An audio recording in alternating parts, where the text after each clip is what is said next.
Dia dalam pelayanannya, dia setia kepada Bapa, melakukan apa yang Bapa kehendaki, dan satu pun dia tidak tinggalkan. Semua dibuat olehnya, dan hati Bapa banyak senang terhadap dia. Hati Bapa berkenan pada dia.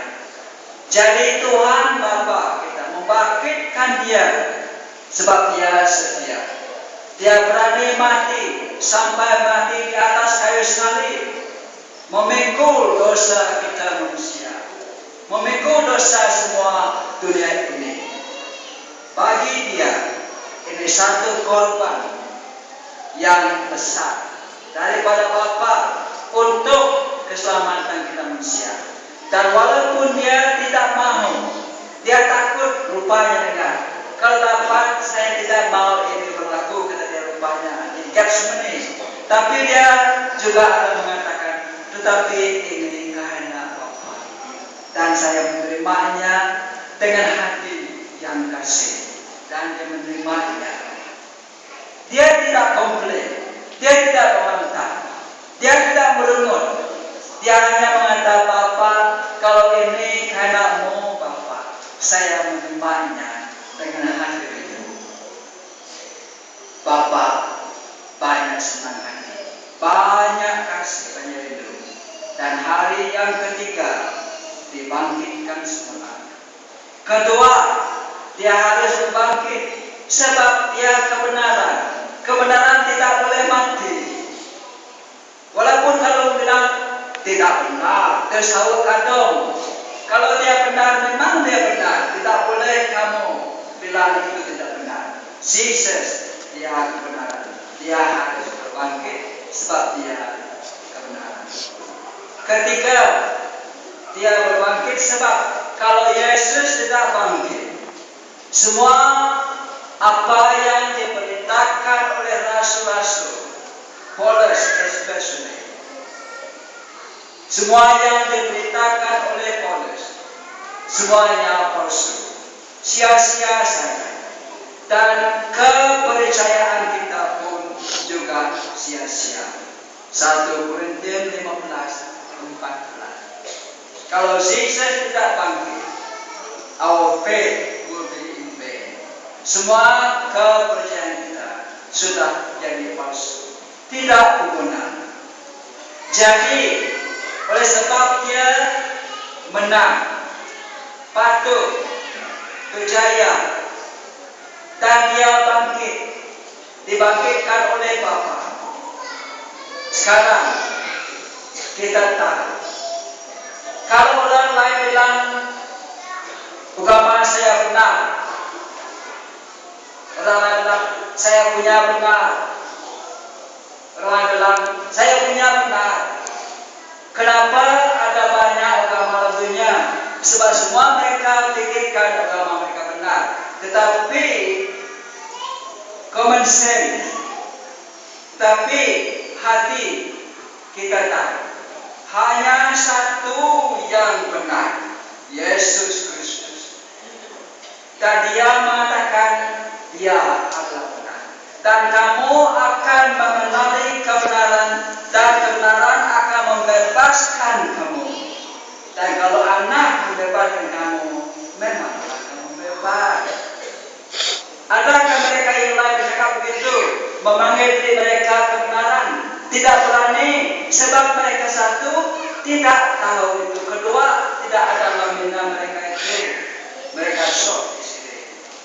Tapi Tuhan yang penuh wisdom, Yesus saja mengatakan. Dan sekarang, sebab kamu dengan saya memegang ini sekarang kebenaran dalam tangan hati saya juga boleh berseru, boleh berteriak, ini memang benar. Apa saya percaya adalah benar. Sebab Yesus, dia ketua kebenaran, dia benar. Dan bagi mereka yang hidup dalam kebenaran, akan hidup dalam berkat Tuhan.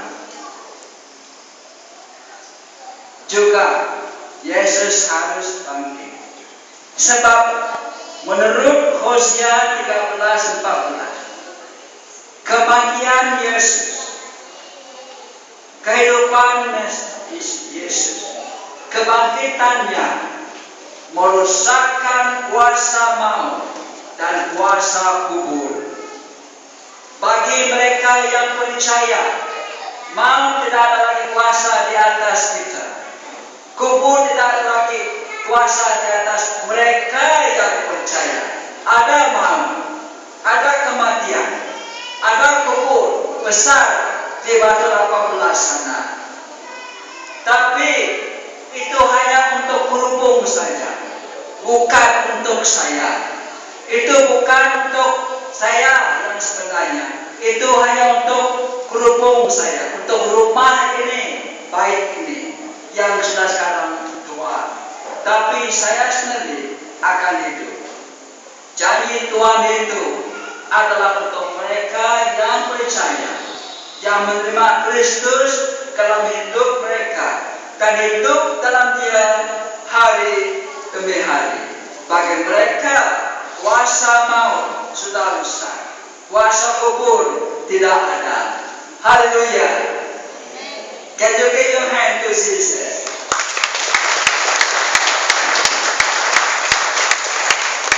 Siapa melakukan itu? Siapa? Boleh jawab. Siapa menjaminkan kita semua? Jesus. Hah? Yesus. Can you give him again?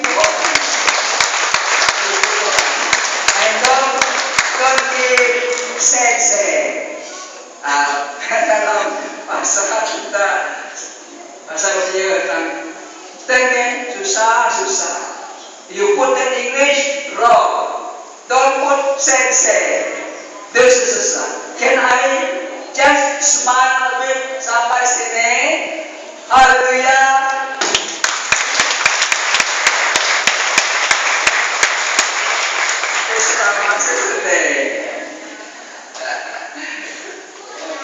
God dalam Yesus Dia baik.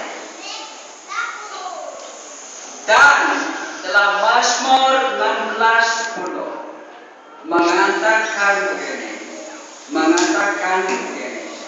Dia tidak akan membiarkan Dia yang tidak korup, tidak jahat, tidak salah, tidak buruk. Dia tidak akan membiarkan dia berkekal di dalam tanah itu.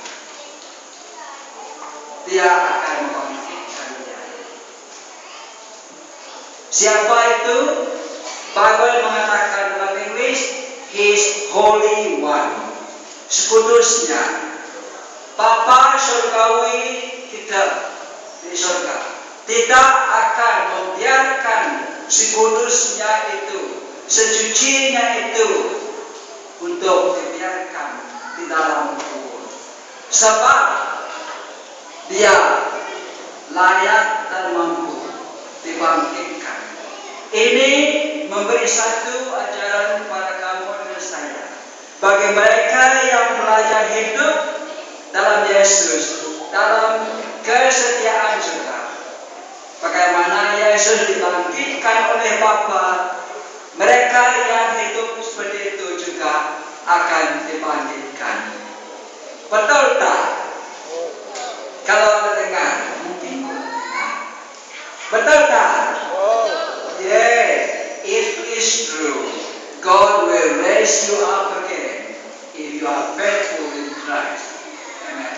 Tuhan menempatkan kebenaran Dia dalam Kristus. Apa yang dikatakannya itu di Mazmur 16:10.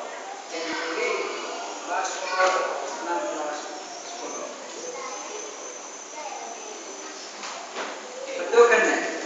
16:10. Oke. 16:10 mengatakan, sebab engkau tidak menyerahkan aku ke dunia orang muslim dan tidak membiarkan orang kudusmu melihat kebinasaan. Orang kudusmu dalam Bible saya, Your Holy One, sekudusmu untuk melihat. Dan tahu kita semua mereka yang sudah jadi anak-anak Bapa melalui Kristus sudah dikuduskan oleh darah Kristus. Dan mereka sudah bukan saja layak, mereka juga kalau mau boleh mampu juga dibangkitkan dan tidak akan dibiarkan masih di dalam kubur. Kita orang yang korup akan masih ditinggalkan. Orang yang tidak korup tidak akan melihat korupsi. Jesus tidak korup. Dia tidak macam cuma dia tidak berdosa, tidak bersalah, dia tidak ada kebetulannya, dia bersih, dia suci, dia tidak ada corruption. Jadi sebab dia tidak korup dan dia diberi kuasa kebangkitan oleh Bapa. Ini akan berlaku. Dengar. Jadi kita dengar tadi, apabila Yesus mati, mereka banyak mula-mulanya tidak ingat. Mereka tidak ingat janji Tuhan Yesus pada mereka. Tapi puji Tuhan, Tuhan tidak marah dengan mereka. Dan datang dia berbangkit, dia nampak banyak mereka itu. Dia nampak kepada Kleopas. Kleopas bukan salah satu dari murid, dia orang lain. Dia percaya, tapi dia bukan salah satu daripada mereka yang 12. Dia orang biasa. Tapi Kleopas, dia percaya. Dia dalam hatinya rindu Tuhan Yesus. Satu hari dia berjalan dengan John. Yesus datang. Kepada itu dia melihat itu Yesus. Mereka semua banyak, lebih 500 mereka akan melihat Yesus. Berarti semua mereka yang percaya di masa Yesus melayani Bapaknya, semua mereka di masa dia bangkit dari kubur hari ini, hari kebangkitan, dia pergi 40 hari untuk bertemu dan bercakap bersama mereka itu. Yesus, semua mereka melihat. Tapi orang yang membunuh dia, orang yang tidak percaya, tidak melihat. Begini juga orang yang percaya kepada Kristus. Mereka sudah layak melihat Yesus dengan mata hati mereka. Dan bagi banyak mereka yang menerima pemberian, mereka melihat dia dalam penglihatan. Tapi penglihatan ataupun tidak, mereka yang sudah percaya kepada Kristus dan menerima dia untuk jadi selamat, mereka sudah layak melihat dia dalam hati mereka. Siapa itu? Kamu dengan saya. Puji Tuhan. Dan kita ambil sedikit cerita bagaimana